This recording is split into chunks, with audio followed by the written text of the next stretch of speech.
Food and bomb भी उन्हीं के पास है और उन्होंने जानबूझ के ऐसा किया है जिससे वो अपसेट हो रहा था। तभी वहाँ पे एक लिजर्ड आके उन पे अटैक करने वाली होती है। अब उसके पास बॉम्ब भी नहीं होते हैं लिजर्ड से लड़ने के लिए, लेकिन तभी पीछे से एक बॉम्ब उस लिजर्ड के ऊपर एक्सप्लोड होता है। पता चलता है कि पीछे से अंकल तारा आ रहे हैं। यहाँ पर समझ में आता है कि दोनों ही रेडार से एक दूसरे को ढूंढ रहे थे, इसलिए बीच में इंटरफेरेंस आ गया था और एक दूसरे के बारे में पता नहीं लगा पाए थे। जहाँ पर रियो तो अंकल तारा से सॉरी कहता है उन्हें डाउट करने के लिए। अंकल तारा कहते हैं कि इसमें तुम्हारी गलती नहीं है, हम इस तरह के सर्कमस्टेंसेस में ही है कि हम एक दूसरे पे हमेशा डाउट करेंगे, लेकिन अब मुझे तुम पर पूरा ट्रस्ट है, इसलिए मैं तुमसे अपने बॉम्ब की टाइप भी नहीं छुपाना चाहता हूँ। और वो उसे अपने बॉम्ब का सीक्रेट भी बता देता है। अंकल तारा कहते हैं कि अगर हम तीनों साथ में रहेंगे तो हम जल्दी से इस आइलैंड से निकल सकते हैं। तभी तीनों आगे बढ़ते हैं जहाँ पर उन्हें सी ब्रीज फील होती है, जिससे उन्हें लगता है कि अब फॉरेस्ट के बाहर निकलने का उन्हें रास्ता मिल गया है। जब वो आगे जाते हैं तो उन्हें एक टूटा फूटा घर मिलता है, जिसमें अंकल तारा डिसाइड करते हैं कि आज रात को हम हिमिको को यहीं रखेंगे ताकि वो रेस्ट ले सके। फिर वो लैडर पे ऊपर चढ़ के जाने का डिसाइड करते हैं, लेकिन लैडर बहुत ही रस्टी थी जिससे वो टूट जाती है। तीनों नीचे गिर जाते हैं, जिसके बाद अंकल तारा रियोतो से कहते हैं कि तुम हिमिको को लेकर ऊपर जाओ, मैं तब तक लिजर्ड्स को रोकने की कोशिश करता हूँ। और वहाँ से लिजर्ड्स को रोकने के लिए चले जाते हैं, लेकिन अंकल तारा के जो बॉम्ब थे वो ट्रैकिंग टाइप के थे, यानी वो एक टाइम में सिर्फ एक ही ऑब्जेक्ट पे अटैक कर सकते थे और लिजर्ड्स बहुत सारी थी, जिससे वो डरते हैं लेकिन फिर भी लिजर्ड्स का सामना करने के लिए खड़े हो जाते हैं। यहाँ पर रियोतो हिमिको को उठाने की कोशिश करता है, लेकिन वो अभी भी बेहोश होती है। जब अंकल तारा वापस आते हैं तो वो देखते हैं कि रियोतो अकेला ही ऊपर चढ़ गया है एंड हिमिको अभी भी नीचे है, जिससे उसे लगता है कि वो सिर्फ खुद की जान बचाने की कोशिश कर रहा है और उसने हिमिको और उसे अकेला छोड़ दिया है। लेकिन वो ऊपर से भागते हुए जाता है एंड गैस बॉम्ब को फॉरेस्ट के बीच में फेंक देता है, जिससे लिजर्ड्स वहां से भाग जाती हैं। फिर वो अंकल तारा से कहता है कि आप भी दूर हो जाइए क्योंकि इस गैस की इफेक्ट बहुत ही ज्यादा टॉक्सिक है। लेकिन विंड की डायरेक्शन दूसरी तरफ थी, इसलिए गैस का इफेक्ट उन किसी के भी ऊपर होता नहीं है। यहाँ पे पता चलता है कि रियोतो ने हिमिको के हैंड का यूज करके उसके बॉम्ब को एक्टिवेट किया था, जिससे उसे ये भी समझ में आता है कि रियल लाइफ एंड गेम में बहुत ही ज्यादा डिफरेंस है, क्योंकि गेम में कोई भी विंड नहीं होती थी, ना ही वो दूसरे लोगों के बॉम्ब को यूज कर सकता था। कुछ देर बाद हिमिको को भी होश आ जाता है, जिसके बाद तीनों ही हट में जाते हैं, जहाँ पे जाते ही उन्हें ब्लड स्पॉट्स मिलते हैं, जिससे समझ में आता है कि पहले भी यहाँ पे किसी की लड़ाई हुई है। अंकल तारा तो बहुत ही ज्यादा डर जाते हैं, सडनली वो अनवेल फील करने लगते हैं। तभी अंकल तारा को सडनली पैर में बहुत ही पेन होने लगता है। पता चलता है कि जहाँ पे लिजर्ड ने उन्हें काटा था उस जगह को डिसइंफेक्ट नहीं करा था एंड बैंडेड भी नहीं लगाई थी, जिसकी वजह से उनका वुंड स्वॉल कर गया है और उन्हें बहुत ही ज्यादा पेन हो रहा है और पेन की वजह से वो बेहोश हो गए थे। अब रियोतो को कैसे भी करके अंकल तारा की हेल्प करनी होगी। नेक्स्ट डे रियोतो बाहर जाता है, जहाँ से पता चलता है कि हमें जल्दी यहाँ से जाना होगा क्योंकि लिजर्ड वापस से हम पे अटैक कर सकती हैं। तभी हिमिको उसके पास आती है और उससे कहती है कि मुझे पता नहीं कि जब मैं बेहोश थी तब तुमने मेरे साथ कुछ करा है या नहीं करा है, जिससे तो रियोतो बहुत ही ज्यादा ब्लश करने लगता है। उस पर हिमिको उसे डिस्गस्टिंग पर्सन कह के वहाँ से जाने लगती है। रियोतो उसे एक्सप्लेन करना चाहता था, जिससे वो उससे टच करता है, लेकिन हिमिको गुस्सा करती है और कहती है कि मुझे टच मत करना। हिमिको को अच्छा नहीं लगता था कि कोई भी उसे टच करे। उसके बाद दोनों ही अंकल तारा के पास जाते हैं, जहाँ पर रियोतो अंकल तारा के मुंह पे दवाई लगा के देने लगता है। अंकल तारा को बहुत ही पेन होने लगता है, जिससे वो रियोतो को ही मारते हैं, लेकिन फिर भी वो दवाई लगाना कंटिन्यू रखना चाहता था, जिससे वो हिमिको से कहता है कि तुम अंकल तारा का पैर पकड़ो, मैं उन्हें दवाई लगा के देता हूँ। लेकिन हिमिको अभी भी किसी और को टच नहीं करना चाहती थी, जिससे वो बहुत ही डरती है। रियोतो उसे बताता है कि अंकल तारा को तभी चोट लगी थी जब वो तुम्हें प्रोटेक्ट कर रहे थे, इसलिए अब तुम्हारी बारी है उन्हें प्रोटेक्ट करने की। हिमिको रोते रोते अंकल तारा को प्रोटेक्ट करती है और उन्हें होल्ड डाउन करती है, जिससे रियोतो उन्हें दवाई लगा के दे पाता है। कुछ देर बाद पता चलता है कि टेम्परेरीली अंकल तारा स्टेबल हैं। यहाँ पर हम देखते हैं कि जो गेम एडमिनिस्ट्रेटर था उसे पता चलता है कि रियोतो अभी भी जिंदा है और वो 3 लोगों के साथ ग्रुप बना के खेल रहा है, जहाँ पे उसके सामने अभी तक 4 लोग आए हैं, लेकिन उनमें से उसने सिर्फ एक को ही मारा है। फिर वो पर्सन अपने स्टाफ से कहता है कि वह रियोतो पर इसी तरह नजर रखे और उसका सारा ही डेटा कलेक्ट करें, क्योंकि रियोतो इस गेम के लिए बहुत ही वैल्यूएबल है। यहाँ पर हिमिको अपना फोन यूज कर रही थी, जिससे रियोतो उसके फोन में देख के समझ जाता है कि वो कॉस्प्ले में इंटरेस्टेड थी और उससे पूछता है कि तुम कॉस्प्ले में इंटरेस्टेड थी और तुम गेम खेलती थी तो तुम्हारा नाम क्या है। लेकिन ये सुनते ही हिमिको उसे किक करती है और उससे कहती है कि तुम्हारी हिम्मत कैसे हुई मेरे फोन में देखने की। फिर वो कहती है कि मुझे तुम दोनों के साथ ग्रुप ज्वाइन नहीं करना है क्योंकि मैं तुम दोनों को ही ट्रस्ट नहीं करती हूँ, इसलिए मैं तुम्हें अपना नाम नहीं बताऊंगी। लेकिन तभी रियोता को भी कुछ डाउट होता है, जिससे वो उससे पूछता है कि तुम्हारे पास इतने अलग अलग बॉम्ब के सूटकेस हैं, तुम्हारे पास ये भला बॉम्ब्स कैसे आए? हमें किसी दूसरे पर्सन के बॉम्ब्स तभी मिल सकते हैं जब हमने उसके ओनर को मारा हो। इसका मतलब तुमने 2 लोगों को ऑलरेडी मारा है, तो तुमने उन्हें कैसे मारा था? और हम भी तुम पे अब ट्रस्ट नहीं कर सकते हैं। हिमिको उससे अपनी हार्डशिप्स बताने लगती है और कहती है कि उसे इस गेम में कितनी ही प्रॉब्लम हुई और उसने जानबूझ के किसी को भी नहीं मारा, लेकिन उसकी बातों पर अभी भी रियोता ट्रस्ट नहीं करता है और कहता है कि हम तुम पे ट्रस्ट नहीं कर सकते हैं। जिसके बाद वो वहां से जाने का डिसाइड करती है, लेकिन तभी वो देखता है कि किसी ने रेडार ऑन किया है और उस रेडार ने सिर्फ हिमिको को ही डिटेक्ट किया है, जिससे हिमिको कहती है कि मैं यहाँ से चली जाती हूँ ताकि तुम दोनों को डेंजर ना हो, और जाने लगती है। लेकिन तभी रियोता रियलाइज करता है कि जो उसका अपोनेंट है उसने सिर्फ एक ही पर्सन को डिटेक्ट किया है, इसलिए वो जानबूझकर खुद को भी डिटेक्ट करवा देता है ताकि वो अपने अपोनेंट को मिसलीड कर सके। उसके बाद वो फॉरेस्ट में जाने का डिसाइड करता है और कहता है कि मैं कॉन्वर्सेशन आगे कंप्लीट करूंगा। फिर वो फॉरेस्ट में चले जाता है, जहाँ पे जाके वो अपना रेडार ऑन करता है ताकि वो अपोनेंट के बारे में पता लगा सके और उन्हें हट से दूर ले जा सके। लेकिन जब वो दूसरी बार अपना रेडार ऑन करता है तभी पीछे से एक पर्सन आके उसे अटैक करता है और हम देखते हैं कि ये पर्सन कोई और नहीं बल्कि ये बैंडेना वाला पर्सन है जो हिमिको के साथ स्टार्टिंग में था, और वो बार बार रियोता को अटैक करने लगता है। रियोता खुद की जान बचा के क्लिफ से कूद जाता है और फिर बॉम्ब निकाल के उसे थ्रेटन करता है ताकि वो पर्सन रियोता को अटैक ना करे। रियोता नोटिस करता है कि उस पर्सन के हाथ में सिर्फ नाइफ है, जिससे वो उस पर्सन से कहता है कि तुम चाहो तो हमारा ग्रुप भी ज्वाइन कर सकते हो, हम किसी से भी लड़ना नहीं चाहते हैं। लेकिन बैंडेना वाला पर्सन मना कर देता है और कहता है कि मुझे किसी का भी ग्रुप ज्वाइन नहीं करना है। तभी रियोता के पास एक बॉम्ब आके गिरता है, जहां हम देखते हैं कि लॉयर आ चुका है और वो बैंडेना वाले गाय के साथ टीम अप कर चुका है, जिससे रियोता उससे रुकने के लिए कहता है। लेकिन तभी बॉम्ब एक्सप्लोड होने की वजह से रियोता भी होश हो जाता है और जमीन पर पड़ा हुआ होता है। लॉयर देखता है कि रियोता के पास एक से ज्यादा बॉम्ब है, जिससे उसे लगता है कि रियोता ने किसी को मारा है, जिससे वो बैंडेना वाले गाय से कहता है कि तुम इसे सबक सिखाओ।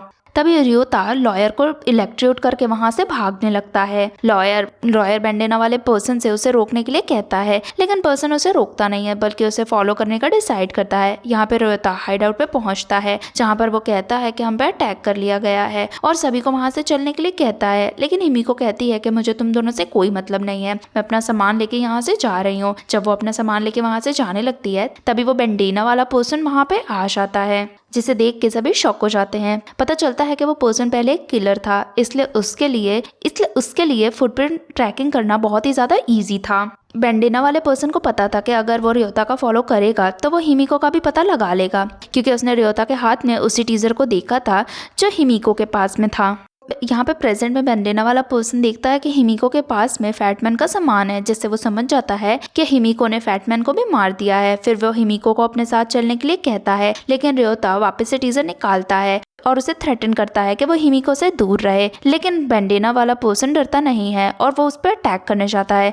लेकिन इसी टाइम पे अंकल तारा सामने आ जाते हैं और उस पर्सन पे अटैक करने वाले होते हैं, लेकिन वो पर्सन अंकल तारा की 4 उंगलियों को काट देता है, जिससे अंकल तारा नीचे गिर जाते हैं, जिससे वो चिल्लाने लगते हैं। साथ ही वो पर्सन रियोता को मारता है एंड पंच करके बिल्डिंग से नीचे गिरा देता है।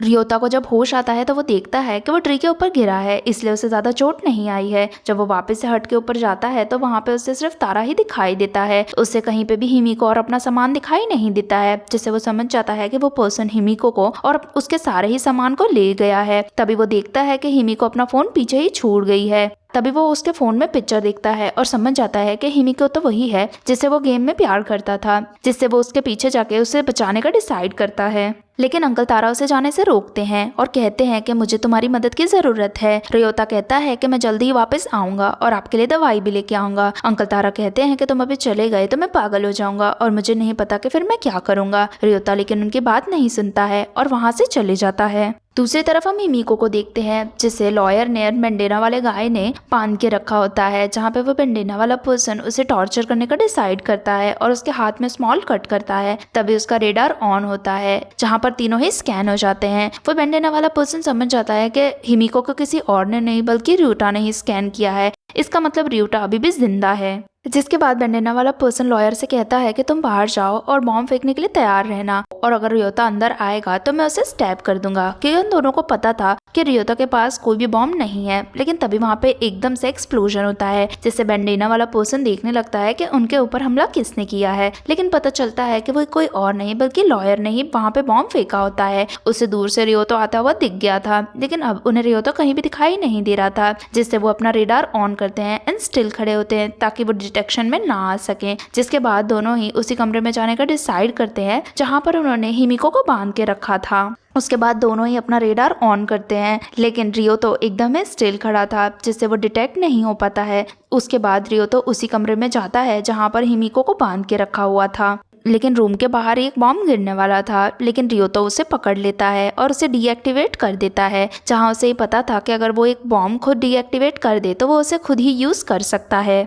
उसके बाद वो हिमिको के पास जाता है और उससे छुड़वाने लगता है। साथ ही वो हिमिको से पूछता है कि तुम वही हो ना जो गेम में मेरे साथ खेला करती थी, और मैं रियोतो हूँ, हम दोनों एक दूसरे से प्यार करते थे। हिमिको समझ जाती है कि ये वही रियोता है जिससे वो प्यार करती थी, लेकिन वो अभी भी एडमिट नहीं करना चाहती थी, इसलिए नहीं कहती है कि वही हिमिको है, जिससे रियोता को थोड़ा बुरा लगता है और उसे लगता है कि ये कोई और हिमिको है। फिर वो हिमिको को लेके बाहर जाने लगता है, लेकिन तभी वहाँ पे रेडार ऑन हो जाता है, जिससे दोनों ही रेडार में डिटेक्ट हो जाते हैं। पेंडेना वाला पर्सन लॉयर से कहता है कि तुम जाओ और बॉम्ब लेके उन दोनों पे अटैक करो और मैं नाइफ से उन दोनों पे अटैक करूंगा। लॉयर आता है एंड बॉम्ब लेके उस पर अटैक करने वाला होता है, लेकिन रियोता उसका बॉम्ब डॉज कर देता है और जो बॉम्ब से पहले मिला था वो लॉयर के ऊपर ही फेंक देता है। लेकिन इन सब के बीच में बैंडेना वाला पर्सन ने हिमिको को कैप्चर कर लिया था, जिसके बाद वो रियोता को एक चांस देता है और कहता है कि अगर तुम मेरे साथ हैंड टू हैंड फाइट में लड़ोगे और जीत जाओगे तो मैं तुम्हें हिमिको दे दूंगा। साथ ही में अपना नाइफ भी फेंक देता है और कहता है कि हमें यहाँ से बाहर निकलने के लिए टोटल 8 चिप्स की जरूरत है, जो कि मेरे पास सारी हैं।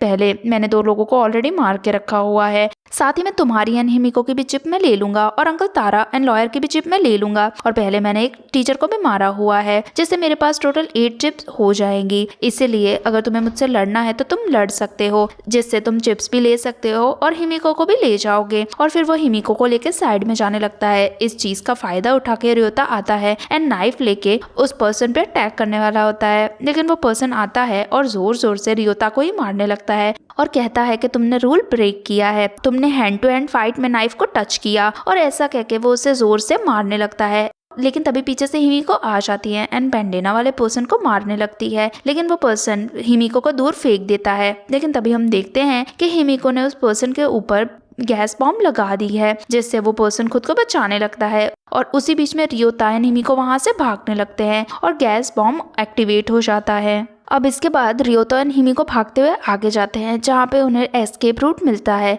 जिससे रियोता ऊपर चढ़ता है और हिमिको को भी पुल आउट करने वाला होता है। लेकिन तभी बैंडेना वाला पर्सन आ जाता है एंड हिमिको का पैर पकड़ के उसे नीचे खींचने लगता है, जिसके बाद रियोता उस पर्सन के ऊपर एक बॉम्ब फेंकता है। उसे लगता है कि बॉम्ब को डीएक्टिवेट करने के लिए 10 सेकंड्स मिलते हैं, लेकिन जो बॉम्ब उसने लॉयर के पास से लिया था उसमें ऑलरेडी 3 सेकंड ही बचे थे, जिससे बॉम्ब एक्सप्लोड हो जाता है और उसी टाइम पर रियोता और हिमिको वहां से भाग जाते हैं। दोनों ने ही डेथ को एस्केप कर दिया था, जिससे दोनों एक दूसरे को हक कर रहे थे, और ये सारी चीजें गेम मास्टर देख रहा होता है, जिससे वो रियोतो से तो बहुत ही ज्यादा इम्प्रेस हो जाता है, क्योंकि ऐसे लग रहा था कि बैंडेना वाला पर्सन ही जीतेगा, लेकिन उसने बैंडेना वाले पर्सन को मार दिया था। यहाँ पे हमें पास्ट में दिखाया जाता है कि जब हिमिको को उसके सारे ही फ्रेंड्स ने छोड़ दिया था और उसे बुली किया जाता था, तो वो घर पे ज्यादातर अकेली ही रहती थी और गेम में ही अपना टाइम स्पेंड करती थी, जहाँ पे रियोता उसके पास आके उससे हमेशा कंफर्ट करने की कोशिश करता था। रियोता ने उसे कभी भी क्वेश्चन नहीं करे कि वो अपसेट क्यों रहती है, क्योंकि उसे पता था कि सबकी पर्सनल लाइफ में कुछ ना कुछ चल रहा है,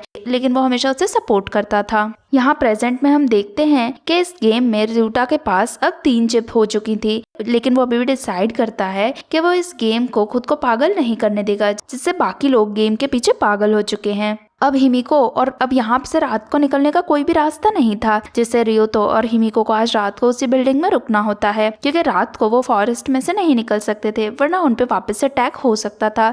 फिर वो बैग में से कुछ खाना निकाल के हिमिको को भी देता है खाने के लिए, जिसके बाद वो कपड़े चेंज करने के लिए दूसरे रूम में जाता है। जब वो कपड़े चेंज करके हिमिको के पास आता है तो वो कहता है कि मैं दूसरे रूम में सोऊंगा और तुम दूसरे रूम में सोना, लेकिन हिमिको कहती है कि तुम इसी रूम में सो सकते हो, जब तक मेरी बनाई हुई लाइन तुम क्रॉस नहीं करोगे तब तक मुझे कोई भी प्रॉब्लम नहीं है। जिसके बाद दोनों ही एक ही रूम में सो जाते हैं। हिमिको भी सोचती है कि रियोता थोड़ा सा पागल है, तभी वो यहाँ पर बिना किसी वेपन के उसे बचाने के लिए आ गया।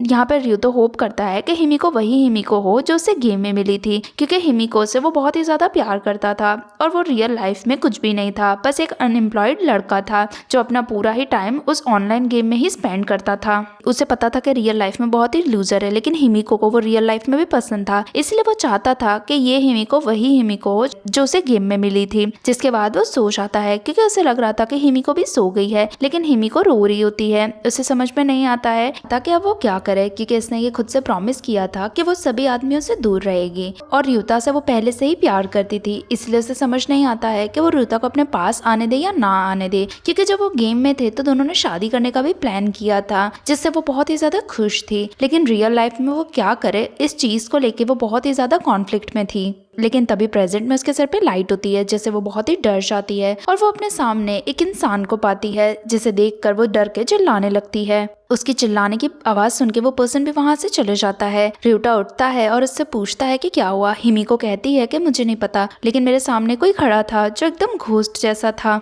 लेकिन वो क्लियरली कह नहीं सकती है क्योंकि उस पर्सन के हाथ में लाइट थी। ये सुनते ही रियुता कहता है कि अगर उसके हाथ में लाइट थी मतलब यही है कि वो भी एक प्लेयर है, जिससे वो हिमिको से कहता है कि चलो हम उस पर्सन को ढूंढते हैं। आगे जाके रियुता हिमिको से कहता है कि हम दोनों स्प्लिट हो जाते हैं और इस प्रेमिस को सर्च करते हैं, लेकिन स्प्लिट होने के नाम से हिमिको डर जाती है, जिससे वो कहता है कि ठीक है हम रेडार का यूज करके पता करते हैं। रेडार में तो उन्हें कोई दिखाई नहीं देता, लेकिन फॉरेस्ट के बीच में उन्हें एक लाइट दिखाई देती है, जिससे रियुता हिमिको को फ्लैश लाइट देता है और फॉरेस्ट में चेक करने के लिए चले जाता है। जिसके बाद वो जंगल के उस घर में पहुंच जाता है जहाँ पर उसे कोई पर्सन तो दिखाई नहीं देता है, लेकिन अभी भी वहाँ पे फूड सप्लाई होती है और वहाँ पे लैंटर्न भी जल रहा होता है, जिससे वो समझ जाता है कि यहाँ पर भी कोई प्लेयर था। लेकिन किसी को वहाँ पे ना पाके उसे इतना भी समझ में आ जाता है कि मे बी ये ट्रैप भी हो सकता है, जिससे वो वहाँ से जाने का डिसाइड करता है। लेकिन तभी वो घोस्ट रियुता के पीछे आ जाता है एंड उस पर अटैक करता है। रियुता खुद को बचा नहीं पाता है और घोस्ट फिर से उसे अटैक करके उसे गिरा देता है। जैसे ही वो उस पर अटैक करने वाला था, रियुता अपना मुंह हटा लेता है, जिससे रियुता को चोट नहीं लगती है। फिर रियुता भी खड़े होता है एंड उस घोस्ट को किक करके नीचे गिरा देता है।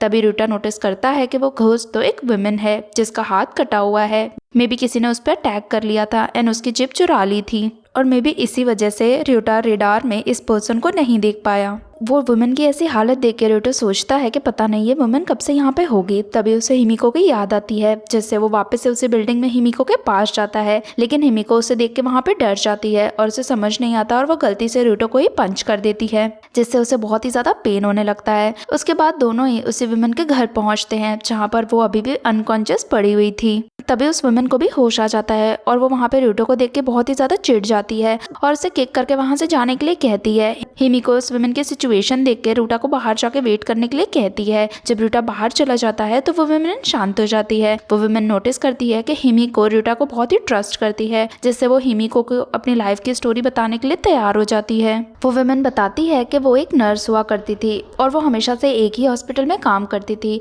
और उसकी एज 40 इयर्स थी। वो अपने हॉस्पिटल के डॉक्टर को बहुत ही एडमायर करती थी, लेकिन एक बार किसी स्कैंडल में वो डॉक्टर का नाम बहुत ही खराब हो गया था, जिस वजह से वो दिन रात मेहनत करके अपने डॉक्टर का नाम क्लियर करने की कोशिश करती थी। लेकिन डॉक्टर ने तो सारा ही इल्जाम उसी नर्स के ऊपर डाल दिया था, जिस वजह से उसे हॉस्पिटल से भी निकाल दिया गया। अब उसी के कुछ टाइम बाद उन दोनों को इसी आइलैंड पे छोड़ दिया गया था, जिससे डॉक्टर उससे अच्छी अच्छी बातें करने लगा और उसे अपने साइड अपने ग्रुप में आने के लिए कहा। नर्स भी डॉक्टर को पहले से एडमायर करती थी, इसलिए उसके साइड आ गई। धीमे धीमे करके उस डॉक्टर ने 6 चिप्स जमा कर ली थी। अब उसके पास 6 चिप हो गई थी, जिस वजह से उसने बॉम्ब से नर्स पर अटैक करा था और उसकी चिप भी ले ली थी। जिसके बाद एक हेलीकॉप्टर आया था और डॉक्टर को वहां से ले गया था। प्रेजेंट में वो नर्स बताती है कि बॉम्ब ज्यादा पावरफुल नहीं था, इसलिए सिर्फ मेरा हाथ कट गया था और मेरी डेथ नहीं हुई थी, और मुझे समझ में नहीं आ रहा है कि अभी तक ये गेम कंटिन्यू क्यों है। फिर वो हिमिको से कहती है कि लोगों का ट्रस्ट तो रियल में तभी पता चलता है जब उनके पास 6 चिप हो जाती हैं। स्टार्टिंग में कोई भी किसी के खिलाफ नहीं होता, लेकिन 6 चिप मिलने के बाद लोग एकदम से हमारे खिलाफ हो जाते हैं। इसीलिए अगर तुम भी रियुता पे ट्रस्ट करती हो तो सोच समझ के ट्रस्ट करना। जैसे हिमिको भी उसकी बातों पे अग्री करती है। उसके बाद वो बाहर जाती है और रियुता को सारी ही बातें बताती है, जिसके बाद रियुता कहता है कि ठीक है फिर तो हम भी 6 चिप जमा करेंगे। फिर उसके बाद हम बॉम्ब को यूज करके हेलीकॉप्टर को हाईजैक करने की कोशिश करेंगे। उसके बाद रियुता हिमिको को अपने साथ अंकल तारा के पास चलने के लिए कहता है। हिमिको को अभी भी मन में डर था कि अगर इसके पास 6 चिप आ गई तो ये रियल में क्या करेगा, तो भी वो उसके साथ जाने का डिसाइड करती है। जब वो लोग जा रहे थे तो नर्स र्यूटो से कहती है कि वो हमेशा हिमिको का ध्यान रखे। साथ ही वो बताती है कि जो लिजर्ड्स हैं वो सिर्फ रात को ही आती हैं, इसलिए अगर तुम दिन में ही जंगल क्रॉस कर लोगे तो तुमको कोई भी खतरा नहीं होगा। जिसके बाद वो लोग वहाँ से चले जाते हैं। यहाँ पे हम अंकल तारा को देखते हैं, जिसका इलाज उसी डॉक्टर ने करा था जो नर्स को साइलेंट पे छोड़ के चला गया था। दरअसल में उसने अंकल तारा का इलाज सिर्फ इसीलिए किया था ताकि वो अंकल तारा को बाद में यूज कर सके। तभी वहाँ पर र्यूतो एंड हिमिको भी आ जाते हैं और उस डॉक्टर को अंकल तारा के पास देख के डॉक्टर को तारा से दूर रहने के लिए कहते हैं। लेकिन डॉक्टर कहता है कि मैं यहाँ पे किसी को भी हार्म पहुंचाने नहीं आया हूँ, मैं बस यहाँ से गुजर रहा था और मैंने तारा को इस हालत में देखा, इसलिए मैंने उसकी हेल्प करी। अंकल तारा भी र्यूतो को शांत रहने के लिए कहते हैं और कहते हैं कि डॉक्टर अच्छा आदमी है, उसने मेरी हेल्प करी है। र्यूतो भी अंकल तारा की बात मान जाता है, लेकिन बदले में वो डॉक्टर से कहता है कि तुम्हें हमें अपने बॉम्ब दिखाने होंगे। डॉक्टर भी उसे अपने बॉम्ब्स दिखा देता है, जो कि रिमोट कंट्रोल वाले बॉम्ब्स थे, जिनको यूज सिर्फ रिमोट के थ्रू ही किया जा सकता था। अब र्यूतो देखता है कि उसने अभी तक एक भी बॉम्ब यूज नहीं करे, जिससे वो उस पर ट्रस्ट करने के लिए अग्री हो जाता है। डॉक्टर यहाँ पे सोचता है कि उसने बॉम्ब इसलिए यूज नहीं करे हैं क्योंकि अभी तक उसका किसी के भी साथ सामना नहीं हुआ है। फिर डॉक्टर खुद को डांटी करके इंट्रोड्यूस करवाता है और जब उसे पता चलता है कि र्यूतो के ग्रुप को सिर्फ एक और चिप की जरूरत है तो वो उनका एडवांटेज उठाने का प्लान बनाता है। तभी कुछ देर बाद वहाँ पे फूड सप्लाई का प्लेन आता है, जिससे र्यूतो कहता है कि हमें अंकल तारा के लिए फूड लेके आना पड़ेगा क्योंकि उन्हें ही सबसे ज्यादा खाने की जरूरत है। अंकल तारा को उनका प्लान अच्छा नहीं लगता और अंकल तारा उन्हें वहीं पर रुकने के लिए कहते हैं। र्यूतो उन्हें कहता है कि आप चिंता मत करो, हमें कुछ भी नहीं होगा। जिसके बाद डाटे, हिमिको एंड र्यूतो तीनों ही फूड सप्लाई के पास जाते हैं। जब फूड सप्लाई नीचे गिरता है तो तीनों वहाँ पे भागने का डिसाइड करते हैं, लेकिन एरिया को स्कैन करने के बाद उन्हें पता चलता है कि वहाँ पे 6 लोग और हैं, लेकिन फिर भी उन्हें फूड की जरूरत थी, इसलिए वो जंगल की तरफ भागने लगते हैं। आगे भागते भागते उन्हें पता चलता है कि 2 लोगों ने तो पहले ही गिव अप कर दिया है और वो आगे नहीं आ रहे हैं और 2 लोग अभी भी उनका पीछा कर रहे हैं ताकि उन्हें फूड मिल सके और बाकी के बच्चे 2 लोग सिर्फ दूर से खड़े हुए ये सब कुछ तमाशा देख रहे हैं। र्यूतो लेकिन फिर भी रुकता नहीं है और आगे भागता है। तभी उसे एक आदमी दिखाई देता है जिसने ग्लासेस पहने हुए थे। उसे देखते ही र्यूतो समझ जाता है कि तो वही है जिसने फर्स्ट टाइम जब फूड सप्लाई गिरी थी तो ट्रैप लगा के रखा था। दोनों एक साथ आगे बढ़ते हैं और फूड सप्लाई लेने जाते हैं, लेकिन दोनों के हाथ में ही फूड सप्लाई नहीं आता है और दोनों गिर जाते हैं। अब दोनों को एक दूसरे का सामना करना पड़ता है। र्यूतो उस आदमी को देखते ही समझ जाता है कि वो आदमी बहुत ही टफ है और इससे लड़ना भी टफ होगा, लेकिन र्यूतो पीछे नहीं हटता। फिर दोनों एक दूसरे के ऊपर बॉम्ब से अटैक करते हैं और दोनों ही बॉम्ब से बचने की भी कोशिश करते हैं। यहाँ पे हिमिको के सामने भी एक लड़की आ जाती है और वो ग्लासेस वाले लड़के के साथ होती है। हिमिको उस लड़की से नहीं लड़ पाती है और वो लड़की हिमिको को एक ही मार में बेहोश कर देती है। साथ ही वो हिमिको के ऊपर एक बॉम्ब रख के वहाँ से चली जाती है। यहाँ पे र्यूतो जो एक रॉक के पीछे छुपा हुआ था वो आगे मुड़ के देखता है, जहाँ पे उसे ग्लासेस वाला आदमी कहीं भी दिखाई नहीं देता है। तभी वो डाटे को देखता है जो कि फूड सूटकेस को पकड़ के खड़े हुए था, लेकिन उसमें से पैराशूट उससे नहीं निकल रहा था। तभी पीछे से वो ग्लासेस वाला आदमी आ जाता है और गैस बॉम्ब डाटे के ऊपर फेंकता है। र्यूतो डाटे से कहता है कि वो सूटकेस वहीं छोड़ के भाग जाए, जिससे डाटे वहीं पर सूटकेस छोड़ के भागता है, लेकिन वो अपना बॉम्ब सूटकेस पे लगा देता है और रिमोट कंट्रोल के थ्रू उसे एक्सप्लोड कर देता है,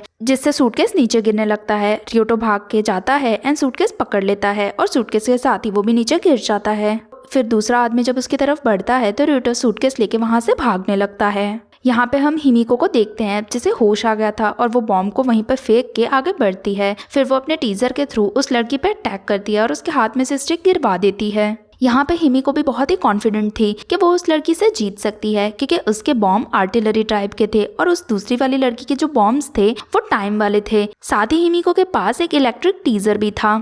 यहाँ पे जब र्यूतो भाग रहा होता है तभी उसके चारों तरफ फायर बॉम्ब गिरने लगते हैं और उसका रास्ता ब्लॉक कर देते हैं। वो यहाँ वहाँ देखता है तभी उसे कीरा के साथ एक आदमी दिखाई देता है और उसके हाथ में ही फायर बॉम्ब थे। कीरा उस आदमी से कहता है कि वो र्यूतो को मार दे, लेकिन वो आदमी कीरा की बात बिल्कुल भी नहीं सुनता है। तभी वहाँ से ग्लासेस वाला आदमी आता है और वो र्यूतो के मुंह पर किक करता है, जिससे र्यूतो नीचे गिर जाता है। फिर वो र्यूतो के पास से फूड सप्लाई वाला सूटकेस लेता है और पानी में कूद जाता है ताकि उसकी बॉडी में जो आग लगी थी वो बुझ जाए। अब र्यूतो के भी कपड़ों में आग लगी थी, जिससे वो भी आग बुझाने के लिए पानी में कूद जाता है।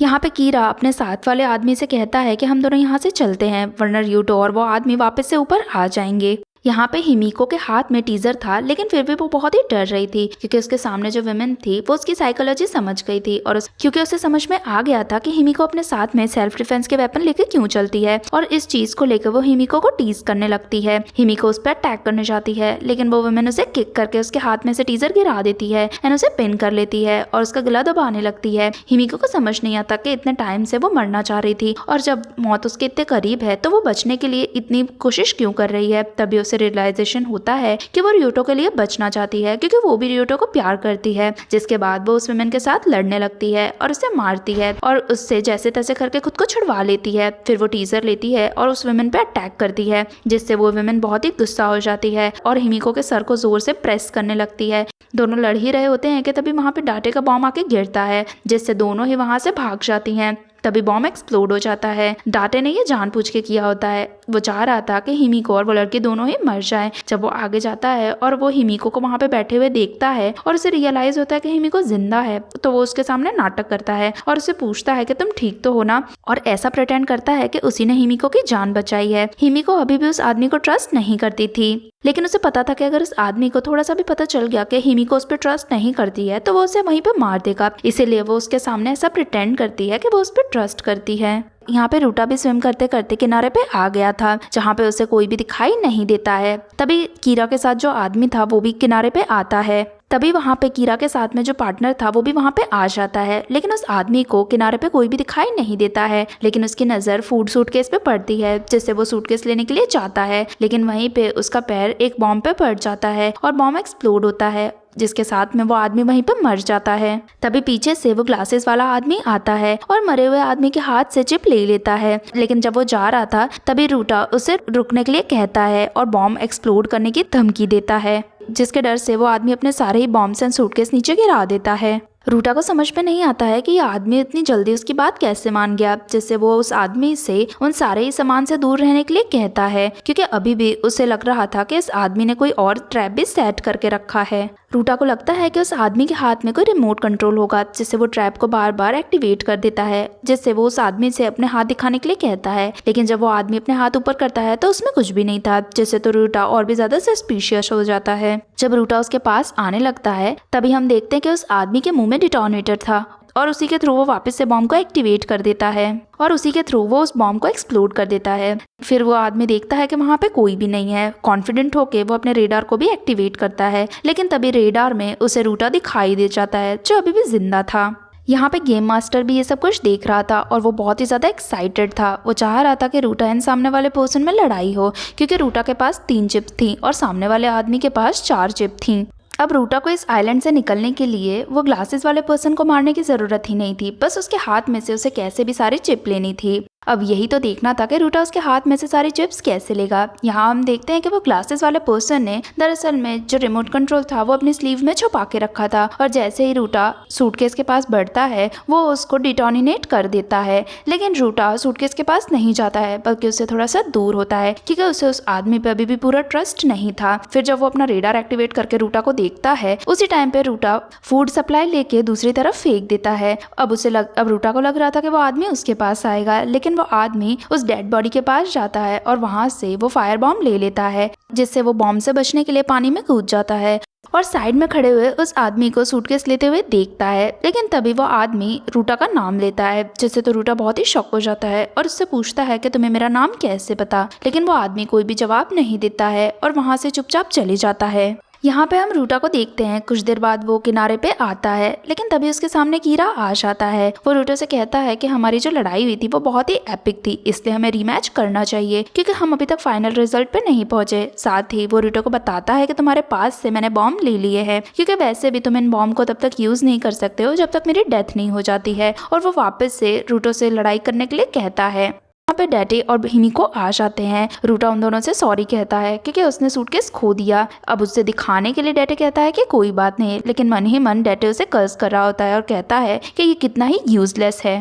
लेकिन हिमिको तो उसे हक करती है, जिससे रूटा तो बहुत ही ज्यादा शॉक रह जाता है। अगले सीन में सभी उसी हाइड आउट पे थे जहाँ पे रूडा अभी भी बहुत ही शॉक में था क्योंकि उसे पता नहीं था कि सामने वाले पर्सन को उसका नाम कैसे पता था। तभी रूडा अपने स्कूल की बातें याद करता है जहाँ पे उसका एक बेस्ट फ्रेंड हुआ करता था जिसका नाम ओडा था और वो उसी क्लासेस वाले पर्सन की तरह दिखा करता था। ओडा बहुत ही फेमस था, वो पढ़ाई के साथ साथ सारे स्पोर्ट्स में भी एक्सीलेंट था। सभी लड़कियां भी उसकी दीवानी थी, लेकिन वो सिर्फ रोटो से ही बात किया करता था। रोटा उसे बताता है कि उनकी क्लास की एक लड़की उसे बहुत ही ज्यादा पसंद है, जिसपे ओडा उसे कहता है कि तुम्हें उसे प्रपोज करना चाहिए। रोटो बहुत ही ज्यादा शाय था, इसलिए वो उस लड़की को प्रपोज नहीं कर पाता है, जिससे ओडा उस पर गुस्सा होता है और कहता है कि तुम्हारी इस शायनेस की वजह से तुम हमेशा अकेले रह जाओगे। लेकिन रोटा उसकी बातों पर ज्यादा ध्यान नहीं देता है। कुछ दिन बाद रोटा देखता है कि जिस लड़की को वो लाइक करता था वो बहुत ही रो रही है। जब दूसरी लड़की उससे पूछती है कि क्या हुआ, से रोटा को लगता है कि मे भी इस लड़की के रोने के पीछे का रीजन ओडा होगा, जिससे वो ओडा के पास जाता है और उस लड़की के बारे में पूछता है, जहाँ पता चलता है कि ओडा और उस लड़की का साथ में अफेयर हुआ था एंड दोनों बहुत ही ज्यादा क्लोज आ गए थे। ये सुन के रोटा को तो बहुत ही ज्यादा गुस्सा आता है और वो ओडा को मारता है, जिसके बाद दोनों को ही स्कूल से सस्पेंड कर दिया जाता है। रोटा ने लास्ट टाइम सुना था कि ओडा एक क्लब चला रहा था और वहाँ का मालिक था, लेकिन रियल में वो कभी भी ओडा के पास नहीं गया था और उसने मिसअंडरस्टैंडिंग क्लियर करने की भी कभी भी कोशिश नहीं करी थी। अब वो प्रेजेंट में सोचता है कि जो पर्सन से आज उसकी लड़ाई हुई थी मे बी वो ओडा ही था। अब सबके खाने का टाइम आता है जहाँ पे डाटे तो मन ही मन बहुत ही ज्यादा गुस्से में था क्योंकि उससे अपनी फूड सप्लाई सबके साथ शेयर करनी पड़ती थी। वो बहुत ही रिग्रेट में था कि उसने रोटो का ग्रुप ज्वाइन किया था। अब उसे पता था कि जल्दी उसे रोटो के पास से सारी चिप लेके ये ग्रुप छोड़ के जाना होगा। तभी रोटो जाता है और अंकल तारा को खाना खिला रहा था, लेकिन अंकल तारा खाना खाने से मना कर देते हैं और कहते हैं कि मुझे अच्छा नहीं फील हो रहा है। जब डाटे उसे एग्जामिन करता है तो वो कहता है कि अंकल तारा के बॉडी में लिजर्ड वेनम फैल चुका है और इसी वजह से वो खाना नहीं खा पा रहे हैं। अब उनके सर्वाइवल के लिए दवाइयाँ लाना बहुत ही ज्यादा जरूरी है। जिसके बाद हिमिको एंड रोटा बातें करते हैं जहाँ पे रोटा कहता है कि उस नर्स के वहाँ पे हमने देखा था कि बहुत सारी मेडिसिन थी, तो क्यों ना हम लोग वहीं जाएं और वहाँ से ही मेडिसिन लेके जाएं। जिसके बाद रोटा हिमिको से कहता है कि मैं एंड डाटे वहाँ पे जाएंगे क्योंकि डाटे को दवाइयों का बहुत ही नॉलेज है, इसलिए उसे मेडिसिन का पता होगा। अब यहाँ पे हिमिको डाटे को ट्रस्ट नहीं करती थी, इसलिए वो भी रोटा के साथ जाने का डिसाइड करती है। अगले सीन में तीनों ही जा रहे होते हैं जहाँ पे हिमिको रोटा को कन्फ्रंट करती है और उससे कहती है कि वो डाटे को ट्रस्ट नहीं करती है, लेकिन रोटा कहता है कि वो डाटे को ट्रस्ट करता है क्योंकि डाटे ने उसके साथ अपना फूड भी शेयर करा है और साथ ही में अंकल तारा का भी इलाज करा है, जिससे हिमिको कुछ नहीं कहती है, चुप रह जाती है। उसके बाद सभी नर्स के घर के बाहर पहुंच जाते हैं। अब रोटा और हिमिको डाटे को नहीं बता सकते थे कि वो नर्स से कैसे मिले थे और जिससे वो झूठ बोल के दूसरी स्टोरी बताते हैं। जिसके बाद तीनों ही स्प्लिट होकर मेडिसिन ढूंढने का डिसाइड करते हैं। डाटे वापस से इस जगह पे आ गया था और इस जगह को वो अच्छे से जानता था। फिर वो मेडिसिन वाले कैबिनेट में जाता है और बहुत अलग अलग मेडिसिन लेके रखने लगता है। फिर वो रूटो को अपने पास बुलाता है और उससे पूछता है कि क्या तुम मुझ पे सच में ट्रस्ट करते हो, क्योंकि मैंने तुम्हारी और हिमिको की बातें सुन ली थी जहाँ पे हिमिको अभी मुझ पे ट्रस्ट नहीं करती है। लेकिन रूटो कहता है कि मैं आपको ट्रस्ट करता हूँ, आप चिंता मत करो। जिससे डाटे उसे अपने मेडिसिन की सूटकेस दे देता है और उससे कहता है कि इसे सेफ रखना। लेकिन तभी वहाँ पे हिमिको भागते हुए आती है एंड रूटा से कहती है कि वो जल्दी से उस सूटकेस को फेंक दे। तभी डाटे रियलाइज करता है कि उसका सीक्रेट एक्सपोज हो चुका है, जिससे वो अपने हाथ में रिमोट लेके जल्दी से बॉम्ब को डिटोनेट कर देता है। जिसके बाद डाटे जोर जोर से हंसने लगता है क्योंकि उसे लगता है कि उसने रूटो को मार दिया है। जिसके बाद वो हिमिको के पास भी जाता है और उसे भी मारने का डिसाइड करता है। लेकिन तभी पीछे से वो नर्स आ जाती है और वो डाटे को स्टैब कर देती है। डाटे जैसे ही उस ओल्ड नर्स को देखता है उसे पता चल जाता है कि ये कौन है। उसके बाद हमें 10 मिनट पहले का सीन दिखाया जाता है जब हिमिको उस नर्स के पास गई थी और लिजर्ड वेनम के लिए दवाई मांगती है, जहाँ पे नर्स बताती है कि उसके पास सिर्फ एंटीबायोटिक्स हैं और फिर वो उसे मेडिसिन रूम दिखाती है जहाँ पे दोनों ही डाटे को देखते हैं। लेकिन नर्स जैसे ही डाटे को देखती है वैसे ही पहचान जाती है कि ये तो डॉक्टर है, जिससे वो हिमिको को डाटे और उस सूटकेस के बारे में वार्न करती है। ये सुनते ही हिमिको भागते हुए जाती है एंड रोटो को सूटकेस के बारे में वार्न करती है, लेकिन तब तक देर हो गई होती है और बॉम्ब एक्सप्लोड हो गया होता है। यहाँ पे प्रेजेंट में डॉक्टर बच के भाग जाता है एंड बॉम्ब एक्सप्लोड करता है। अब नर्स के अंदर ज्यादा लड़ने की ताकत नहीं थी, जिससे वो हिमिको को लेकर वहां से भागने का डिसाइड करती है। लेकिन बाहर डॉक्टर जाता है और उन्हें मोक करने लगता है, जिससे नर्स हिमिको से एक बॉम्ब लेके उस पर अटैक करती है। डर के डॉक्टर वहां से भागने लगता है, जिससे नर्स भी उसके पीछे जाती है। लेकिन ये तो सब डाटे का प्लान था नर्स को वहां पे लाने का, और वहां पे उसने ऑलरेडी एक बॉम्ब लगा के रखा था, जिससे बॉम्ब एक्सप्लोड हो जाता है और नर्स नीचे गिर जाती है और वहीं पे उसकी डेथ हो जाती है। उसके बाद वो डॉक्टर हिमिको के पास जाता है क्योंकि अब वो हिमिको को मार के उसकी चिप भी लेना चाहता था। फिर उसके पास इतनी चिप हो जाती है जिससे वो इजीली इस आइलैंड से निकल जाता। अब उसके बाद डाटे जब हिमिको के पास जाता है तो उसे अपने साथ ज्वाइन होने के लिए कहता है, लेकिन हिमिको डाटे को बिल्कुल भी ट्रस्ट नहीं करती थी क्योंकि उसने नर्स को भी इसी तरह की मीठी मीठी बातें करके फंसाया था और एंड टाइम पे उसे ही बैकस्टेप कर दिया था। तभी डाटे उसके सामने आता है और एक बॉम्ब लेके उस पर फेंकता है। वो बॉम्ब हिमिको को टच तो हो जाता है लेकिन एक्सप्लोड नहीं होता है, नीचे गिर जाता है। अब वो बॉम्ब किसी और का नहीं बल्कि र्यूटो का था, इसीलिए वो एक्टिवेट नहीं हुआ था, जिसका मतलब एक ही था कि र्यूटो अभी भी जिंदा है। ये रियलाइजेशन होते ही डाटे तो बहुत ही ज्यादा शॉक रह जाता है। तभी पीछे से र्यूटो आता है, जिसे देख के हिमिको तो खुश हो जाती है। र्यूटो बताता है कि जैसे ही डाटे ने उसे सूटकेस दिया था, डाटे वहां से बहुत जोर से भागा था, जिससे र्यूटो को पहले ही सस्पिशियस हो गया था, जिससे र्यूटो ने वो सूटकेस वहीं पे फेंक दिया था और खुद भी साइड में भाग गया था, जिससे एक्सप्लोजन से उसे ज्यादा इंजरी नहीं हुई थी। अब प्रेजेंट में उन्हें पता था कि डाटे के पास सिर्फ रिमोट कंट्रोल वाले बॉम्ब हैं और र्यूटा के पास अच्छे वाले बॉम्ब हैं। जिसके बाद र्यूटा डिसाइड करता है कि वो डाटे को बिल्कुल नहीं छोड़ेगा और उससे लड़ने का डिसाइड करता है, लेकिन डाटे वहां से भागने लगता है। डाटे र्यूटा को उसी जगह पे लाता है जहाँ पे उसने बॉम्ब छुपा के रखा था, लेकिन अनएक्सपेक्टेडली र्यूटा ने वहां से बॉम्ब पहले ही हटा दिया था और उसे उस जगह पे छुपाया था जहाँ पे डाटे छुपा हुआ है। अब र्यूटा डाटे को मारने ही वाला होता है, लेकिन तभी पीछे से वो नर्स आ जाती है। पता चलता है कि वो बहुत ही ज्यादा इंजर्ड है लेकिन अभी भी जिंदा होती है और वो र्यूटा से कहती है कि वो डाटे को खुद मारेगी। फिर वो अपना वेपन लेके डाटे पर अटैक करने वाली होती है, लेकिन तभी डाटे उससे माफी मांगने लगता है, जैसे नर्स उसे मार नहीं पाती है एंड अपना वेपन साइड में फेंक देती है और उसके बाद उसे हग करके रोने लगती है। उसके बाद हम देखते हैं कि नर्स डाटे को बचाती भी है और उसे बैंडेड लगा के देती है। यहाँ पे र्यूटा को तो समझ में भी नहीं आता है कि नर्स ऐसा कैसे कर सकती है, भला इतनी आसानी से वो डाटे को माफ कैसे कर सकती है। लेकिन हिमिको को समझ आता है। वो कहती है कि इस तरह की फीलिंग सिर्फ वुमेन्स को ही हो सकती है, तुम लोग ये फीलिंग नहीं समझ सकते हो। उसके बाद र्यूटा कहता है कि हमें अंकल तारा के पास चलना चाहिए, उनकी हालत खराब होगी, लेकिन जाते जाते हमें रास्ते में उन सभी डेड बॉडीज को देखते हुए जाना चाहिए जिन्हें हमने इनकाउंटर किया है। सबसे पहले तो हमें कीरा के फादर को देखना होगा, साथ ही हमें फैटमैन की बॉडी भी देखनी होगी जिसे तुमने मारा है, और उस बस कट आदमी को भी देखना होगा जो सबसे स्टार्टिंग में मुझे मिला था। उसके पास एक से ज्यादा बॉम्ब थे, यानी उसके पास एक से ज्यादा चिप होंगी। उसके बाद वो दोनों उन तीनों डेड बॉडीज के पास जाते हैं, लेकिन उन्हें कोई भी वहाँ पे चिप दिखाई नहीं देती है। हिमिको को तो अभी भी बहुत ही ज्यादा बुरा लगता है कि उसने उस फैटमैन को मार दिया था और वो रोने लगती है, लेकिन र्यूटा उसे रियश्योर करता है कि इसमें तुम्हारी कोई भी गलती नहीं थी, तुमने ये सब कुछ सेल्फ डिफेंस के लिए किया और ये अनअवॉइडेबल था। अब रास्ते में जाते जाते र्यूटा यही सोचता है कि वो चिप कहाँ जा सकती हैं, क्योंकि इन डेड बॉडी के बारे में उसे और अंकल टारा के सिवा किसी को भी नहीं पता है। फिर उसके बाद वो उसी हट पे पहुंचते हैं और जब र्यूटा ऊपर चढ़ने वाला होता है तभी उसके सामने से एक ट्रैकिंग बॉम्ब आता है, जिसे देख के दोनों ही शॉक हो जाते हैं। र्यूटा तो समझ जाता है कि ये ट्रैकिंग बॉम्ब किसी और का नहीं बल्कि अंकल टारा का है। यहाँ हम देखते हैं कि जब र्यूटा एंड हिमिको वहाँ से चले गए थे तो अंकल टारा की हालत और भी ज्यादा खराब हो गई थी और चोट की वजह से उन्हें हेल्यूसिनेशन होने लगा था, उन्हें अपना बेटा दिखने लगा था। वो अपनी फैमिली को बहुत ही याद कर रहे थे। उनका बेटा भी कह रहा था कि पापा आप जल्दी घर आ जाओ। तारा उनसे कहता है कि मेरे पास चिप नहीं है, तभी उसे उसकी वाइफ भी दिखने लगती है। उसकी वाइफ कहती है कि तुम्हारे पास इनफ चिप है, तुम्हारे पास उन 2 डेड बॉडी की चिप है, खुद की, एक कीरा के फादर की यानी एक फैटमैन की, और साथ ही में र्यूटो के पास भी कुछ चिप है, और अगर तुमने र्यूटो और हिमिको को भी मार दिया और उनकी चिप ले ली तो तुम घर पे हमारे पास आ सकोगे। इसीलिए अंकल टारा जंगल में छुपे हुए थे और लिजर्ड्स के उठने का इंतजार कर रहे थे। जैसे ही लिजर्ड्स उठती हैं वैसे ही बॉम्ब एक्टिवेट हो जाता है और उनके पास आ जाता है। र्यूटो उन बॉम्ब से बचने के लिए भागता है और आयरन रॉड का यूज करके बॉम्ब को तोड़ देता है, लेकिन अभी भी बॉम्ब एक्सप्लोड हो सकता था। र्यूटा के पास भागने का टाइम नहीं था एंड बॉम्ब एक्सप्लोड हो जाता है, जिस वजह से र्यूटा के पैर में इंजरी हो जाती है। अब हिमिको भी उसके पास आती है और दोनों को समझ नहीं आता है कि अंकल टारा ऐसा क्यों कर रहे हैं। तभी र्यूटा को रियलाइज होता है कि अंकल टारा उसकी वजह से ही ऐसा कर रहे हैं, क्योंकि उसने बार बार अंकल टारा को इग्नोर किया होता है और उन्हें अकेले छोड़ दिया होता है, और निगलेक्ट होने की वजह से वो ऐसा फील करने लगे कि उनकी केयर कोई नहीं करता है। तभी र्यूटा रियलाइज करता है कि वो वही गलतियां कर रहा है जो उसके लाइफ में उसके एडल्ट्स ने करी थी। बचपन से ही उसके फादर हमेशा काम में बिजी रहते थे, इसलिए उन्होंने कभी भी र्यूटा की तरफ ध्यान नहीं दिया, जिसकी वजह से र्यूटा के मदर ने उसके फादर को डिवोर्स कर दिया था एंड दूसरी शादी कर ली थी। र्यूटा ने उसकी मदर की दूसरी शादी को कभी भी एक्सेप्ट नहीं करा और इस वजह से वो अपनी मदर से हमेशा दूर रहता था और उनकी इंसल्ट करता था। और अब सेम चीज उसने अंकल टारा के साथ भी करी थी। जैसे उसके फादर उसे निग्लेक्ट करते थे वैसे ही उसने अंकल टारा को भी निग्लेक्ट किया था।